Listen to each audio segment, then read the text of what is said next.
Aikah itu ada yang mengatakan pohon gitu. Sebut juga Ashabul Aikah, ada juga yang mengatakan Madian. Diutus kepada mereka Nabi Syuaib. Namun sebelum saya menceritakan Nabi Syuaib, sebelum Nabi Syuaib itu antara Nabi Ibrahim ke Nabi Musa, setelah kehancuran Lut, ya kan? Yang dekat dengan Lut tentu siapa? Nabi Ayub dulu kan? Nabi Ayub alaihi salatu wassalam tidak diceritakan kehancuran kaum. Karena yang diceritakan dalam Al-Quran itu bagaimana Ayub alaihi salatu wassalam dan kesabarannya saja. Coba Ayub itu diberikan ujian oleh Allah subhanahu wa ta'ala yang tidak diberikan kepada para nabi yang lainnya. Maksudnya kepada dia dan keluarganya. Lah Ayub alaihi salatu wassalam ikhwan, nabi yang diutus kepada negeri Syam. Dia orang kaya karena dia pedagang, menunjukkan bahwa kekayaan itu memang ada di perdagangan. Rata-rata orang kaya itu pedagang, karena memang Nabi mengatakan rizki Allah itu 99% ada di perdagangan, ya kan? Jadi kalau berdagang itu memang cepat kaya. Tapi kalau pegawai negeri, ya, memang segitu gajinya. Kalau ingin kaya ada lain cara jalannya gitu, ya. Tapi kalau pedagang itu kan memang para nabi pedagang. Nah, Nabi Ayub ini pedagang sehingga dia kaya. Saking kayanya ikhwan, dia memiliki rumah yang sangat besar, kebun yang sangat luas, pembantu yang sangat banyak, dan anak-anak 14 laki-laki dan perempuan. Wah, sudah luar biasa nikmat Allah, ya. Tapi kemudian Allah subhanahu wa ta'ala berikan ujian kepada Ayub ini dengan berbagai macam ujian. Pertama, Allah hancurkan kekayaan dan keluarganya. Jadi semua kekayaannya hancur. Kemudian keluarganya diwafatkan kecuali istrinya. Meninggal 14, seluruh anak itu satu persatu meninggal.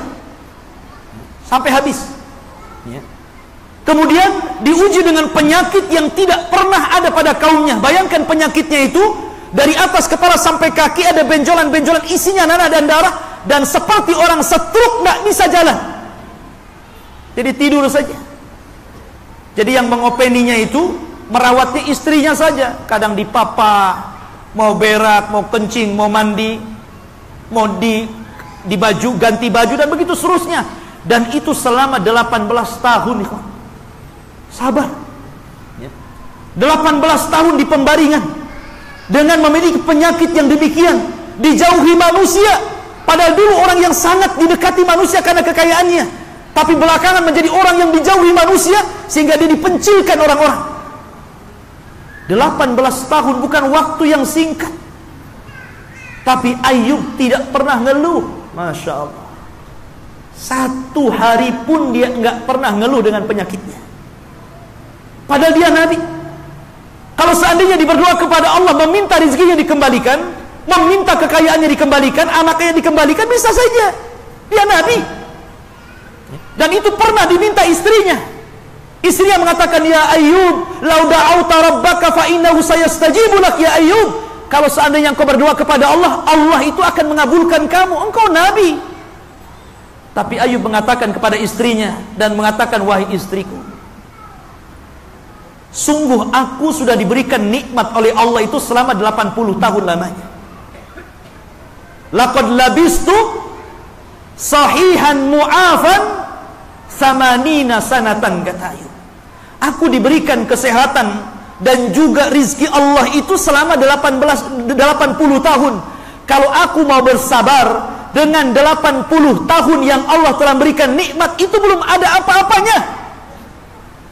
Ini baru 18 tahun. Masya Allah. Lihat, kita mah sudah diberikan nikmat bertahun-tahun, diuji satu ujian saja ngeluhnya Masya Allah. Tidak sabar. Dan ada percontohan yang luar biasa, istrinya Ayub 18 tahun merawat suaminya loh ya, yang sedang sakit terbaring. Sudah sakit terbaring gitu, dia pula yang cari nafkah. Ini kan luar biasa ibu ya. Saya kira kalau ibu di posisi itu, bagus nyari lain ya bu ya. Apain ngopinin orang sakit ya? 18 tahun lagi kan, lama 18 tahun itu ya. Tapi ini percontohan wanita yang berakal namanya. Wanita ini berakal ya. Tetapi setelah mendengar ada dialog dua orang, yang kemudian seolah-olah menyalahkan Ayub dan mengatakan jangan-jangan Ayub ini dikutuk. Ya. Kalau bukan dikutuk, kenapa satu penyakit tidak diangkat oleh Allah? Dengar begitulah kemudian Ayub alaihi salatu wassalam merasa terenyuh hatinya. Apalagi setelah kondisi istrinya ditolak. Dia kerja di sini ditolak, kerja di sana ditolak. Kenapa? Karena orang sudah tahu ini istrinya Ayub jangan-jangan menularkan penyakit suaminya. Sampai akhirnya suatu ketika istrinya bawa roti yang enak sekali. Ayub bingung dari mana dapat roti, sementara dia sudah susah kerja. Maka bertanya, kamu dari mana roti ini? Maka kemudian dia singkapkan kerudungnya, rupanya sudah dipangkas rambutnya. Rambutnya itu panjang sampai ke tanah, dan biasa digunakan untuk Ayub kalau bangun dia pegang rambut istrinya, kemudian dia bangun. Tiba-tiba nggak ada rambutnya, rupanya dijual istrinya, uangnya itu diberikan roti yang enak. Dari situ dia terenyuh, sedih, gitu kan? Maka dia berdoa kepada Allah, bukan ngeluh, tidak, tapi memasrahkan kepada Allah. Dan doanya Masya Allah, dia tidak berdoa dengan doa khusus, ya Allah sembuhkan saya, ya Allah kayakan saya, tidak. Ayub hanya mengatakan, Rabbi inni massaniyadh-dhurr wa anta arhamur rahim. Ya Rabb, sesungguhnya saya telah ditimpakan berbagai macam musibah, dan saya yakin ini karena kasih sayang. Saya serahkan kepadamu. Hanya itu saja. Ya. Jadi Ayub ini tidak berdoa secara sorahatan, maksudnya terang-terangan gitu. Ya Allah, saya ini sudah lama sakit, tolong sembuhkan. Ya Allah, saya ini sudah lama miskin, tolong kayakan. Ya Allah, anak saya sudah meninggal, kasihlah keturunan. Enggak disebutkan itu. Ayub hanya mengatakan, ya Allah, aku tahu engkau yang menimpakan semuanya, dan itu karena kasih sayangmu. Aku hanya serahkan semuanya sama. Kan? Ini luar biasa. Ini tipe orang sabar namanya. Ya. Akhirnya Allah Subhanahu wa ta'ala menyuruh Ayub untuk supaya kakinya itu dibenturkan ke tanah. Dibenturkan ke tanah, dari tempat tidurnya keluar air. Dari situlah Ayub mandi dari air tersebut, dan semuanya penyakitnya dihilangkan. Dan subhanallah, kemudian Allah berikan ketampanan dan usia muda yang luar biasa. Jadi setelah mandi langsung berubah, lebih tampan daripada sebelum terkena penyakit, lebih gagah daripada sebelum terkena penyakit, dan lebih hebat daripada sebelum terkena penyakit. Itu saya mau kalau ada airnya tuh. Ya. Tapi ini hanya di zaman Nabi Ayub. Ya. Lah ikhwatu fillah yang dimuliakan Allah Subhanahu wa ta'ala, sehingga istrinya ketika itu bingung mencari suaminya. Kemana nih suami saya ini? Rupanya ada anak muda tampan, ditanya, kamu tahu nggak Nabi Allah, orang yang sudah tua banyak penyakit, nama Ayub. Tapi istrinya bingung, kok kamu seperti Ayub muda? Gitu kan? Kata Ayub mengatakan, saya adalah Ayub. Wah, coba luar biasa kan? Maka Allah pun akhirnya memberikan rezeki kepada istrinya. Ayub pun dimudahkan lagi. Ya takkan mungkin orang muda sama nenek-nenek, ya harus seimbang kan, begitu kan? Allah kasih rezeki lagi, istrinya dimudahkan lagi, dan Allah berikan 2 kali lipat anaknya. Melahirkan anak yang dulunya 14 jadi 2 kali lipat, 14 kali 2, banyak lagi anaknya itu, ya kan? Kemudian ketika dia mandi, tiba-tiba Allah Subhanahu wa ta'ala mengiring belalang. Jarad dalam Al-Quran itu disebutkan belalang. Belalang ini semuanya dari emas.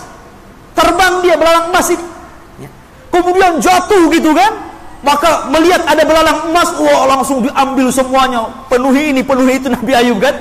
Maka Allah mengatakan, ya Ayub, bukankah aku telah memberikan kekayaan kepadamu? Kenapa engkau masih kurang juga?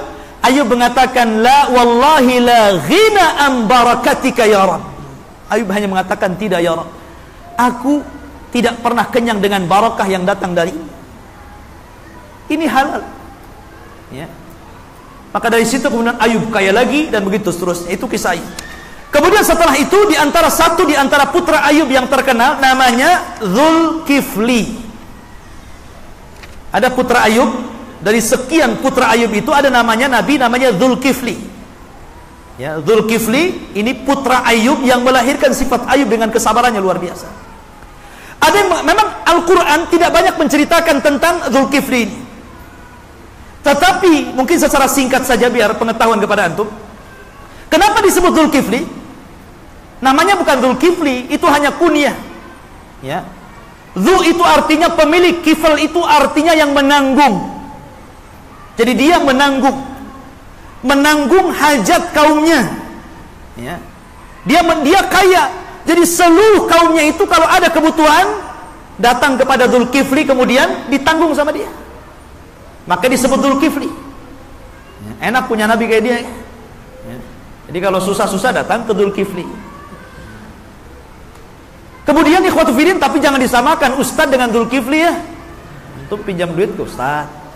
Ya. Ada masalah datang ke ustad. Enggak semua ustad itu bisa menyelesaikan. Ustad bukan Dzulkifli ya. Tetapi ada juga mengatakan Dzulkifli itu karena dia selalu berlaku adil dalam setiap keputusan kepada kaumnya. Dia tidak pernah berbuat dolim.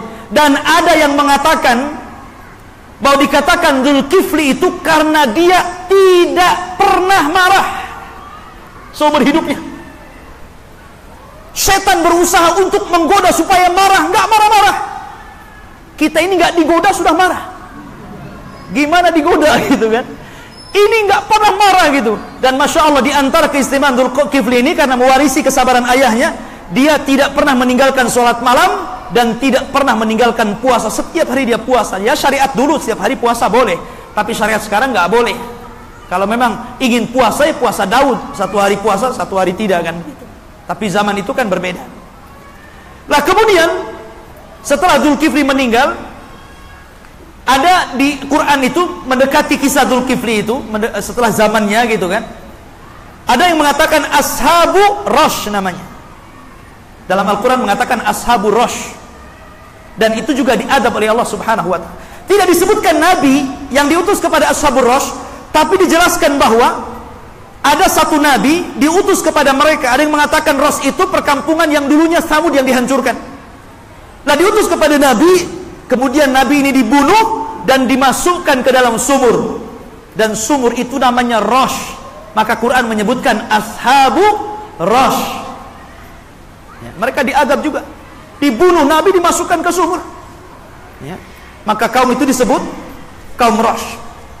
Kemudian setelah kaum Rosh, baru kemudian ada kaum namanya Yunus alaihi salatu wassalam. Itu kita urut ya dari atas ke bawah. Baru kemudian datang kaum Yunus. Yunus ini ikhwatu fiddin yang dimuliakan termasuk cucu daripada Ibrahim tentunya. Karena seluruh para nabi Bani Israel kembali kepada Ibrahim. Ada yang mengatakan namanya Dzunun. Nun itu artinya ikan besar, pemilik ikan besar, karena dia pernah dimakan ikan besar. Ada yang mengatakan sahibul hut, macam-macam ceritanya. Tapi yang jelas bahwa dia diutus kepada sebuah kaum namanya Nainawa. Kaum itu namanya Nainawa. Itu sebelah timur Irak begitu sananya. Kaumnya ini dulunya penyembah berhala. Yunus ini masya Allah setiap malam berdakwah, setiap siang berdakwah, tapi tidak ada satu kaum yang beriman kepada Yunus. Tidak ada. Kalau nabi yang lain mungkin keluarganya masih ada gitu kan. Ini enggak, sendirian dia. Sendirian. Dan ada yang mengatakan bahwa Yunus itu diutus kepada kaum yang banyak sekali jumlahnya, melebihi nabi-nabi yang sebelumnya. Karena dijelaskan bahwa dia diutus kepada mi'ati alfin aw yazidun, kepada kaum yang jumlah mereka itu 100.000, bahkan lebih. Ada yang mengatakan lebihnya itu 20.000. Jadi 120.000 manusia Yunus diutus kepada mereka. Tetapi tidak ada yang beriman. Satu pun gak ada beriman. Ya. Lah akhirnya kemudian ikhwatu fiddin yang dimuliakan, karena tidak ada satupun yang beriman sudah bertahun-tahun, terpaksa Yunus berdoa kepada Allah dan mengancam kaumnya, kalau kalian tidak beriman, tunggu 3 hari ya, adab Allah akan menimpa kalian. Kata mereka, nggak mungkin, mustahil, macam-macam kaumnya Yunus itu. Kemudian mereka mengolok-olok Yunus alaihi salatu wassalam.